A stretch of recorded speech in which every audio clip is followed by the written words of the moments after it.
Dear Teroxx community, welcome to our weekly news and crypto market update video. And now we're starting with the news of BlackRock CC fillings, and now they are able to invest in Bitcoin, and the multi-trillion-dollar asset manager mentions Bitcoin 25 times in its submissions for the SEC. And now they have two prospectus fillings like the BlackRock Fund V and BlackRock Global Allocation Fund Inc., and they appeared on the SEC website, so it's confirmed. The prospectus states that each fund may use instruments referred to as derivatives, which are financial instruments like gold, oil, or currencies, including Bitcoin.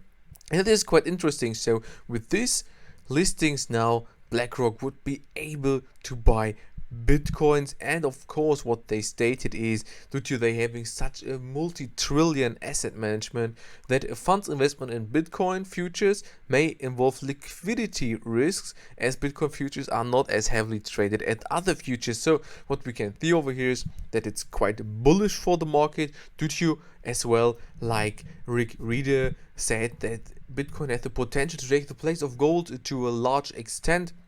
But what we need to say is that BlackRock will focus on Bitcoin. They will buy Bitcoin, but maybe not as much as this multi-trillion asset manager could buy. Grayscale holds the key to Bitcoin hitting 40k. So JP Morgan saying that the institutions like Grayscale, MicroStrategy, and PayPal are able to push Bitcoin, and JP Morgan now is playing the ball to Grayscale and said, if we want to hold these huge levels in Bitcoin we are seeing right now, we need more investments, and private people can't do these investments. So what we need to say is that they wrote the flow into the Grayscale Bitcoin Trust would likely need to sustain its $100 million per day pace over the coming days and weeks for such a breakout to occur. So what we can see over here is that JP Morgan states that Grayscale would need more than 100 million per day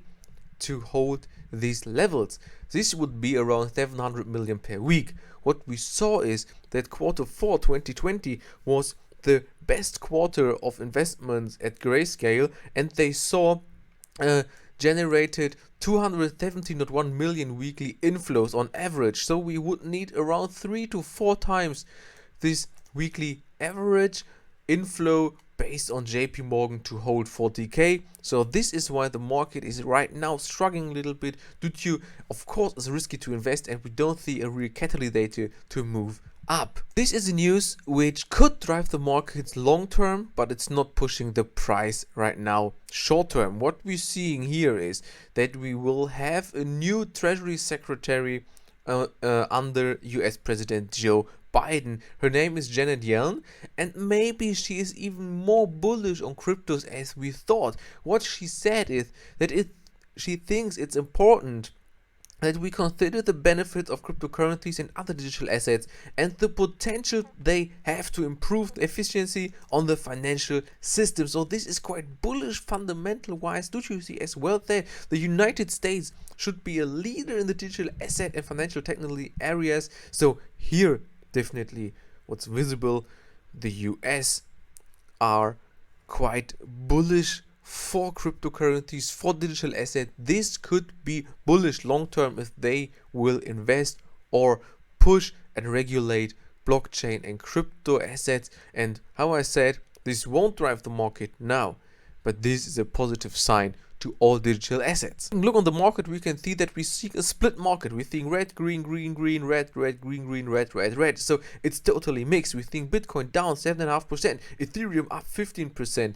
The new cryptos like Polkadot and Chainlink up, with the old cryptos Ripple, Cardano, Litecoin, Bitcoin Cash down. So what we can see here, mixed market, and due to the huge market cap of Bitcoin, we're seeing the long-term weekly market capitalization trend is red. We're seeing a huge upwards trend, a downwards trend, then an upwards trend, but all in all market cap is down a few percent. We're now taking a look on Bitcoin. What we can see easily starting with this week, that we built a double top. We could not break through at around 37,700, and then we saw sell-offs. So we created a support down here. So basically we had the first support at around 34,000.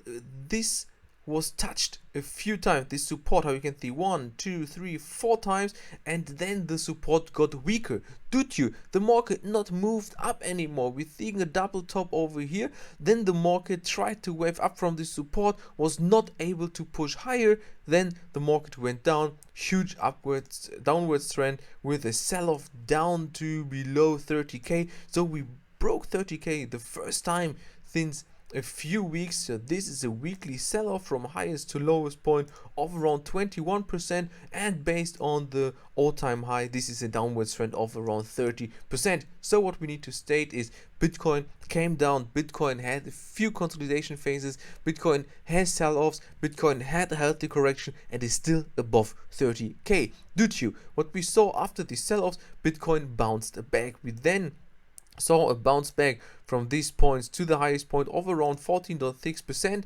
and what we need to say is that we built another double top over here. We now are heading to this double top again, but if we not break through it, we could as well see sell-offs. So we're having a support above 30k, we're having a support below 30k, so there is a much support below us. The RSI is quite in a positive mood. But what we need to say is that as well as we saw the sell-off, the RSI not went down below 20, so there's still room to fall. What we need to say as well is that based on the all-time high, we now having lower highs and lower lows. So this would turn the market, so to speak, bearish, because if I'm just lining in over here, the tops, we can see we had 1, 2, 3, 4 lower highs, and as well what we need to say is that even if the market as well broke down over here, we are building lower lows. So huge volatility. What you can see as well over here is that based on the all-time high as well, here we saw a 25% dip,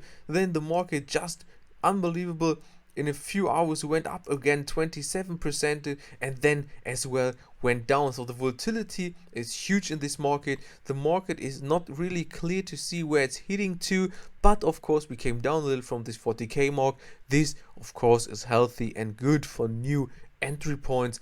The MA lines are in the 1 hour chart. The MA 200 line plus, the MA 50 and 100 line is below us, so this could act as a resistance. If we turning down again, this could be like a trend line to the downside. If we breaking this, of course it would be bullish to then push through 35k again. Like this video, if you do so, I would love if you comment, like or share this video, and be with us next time when it comes to a weekly crypto news and market update provided by Teroxx.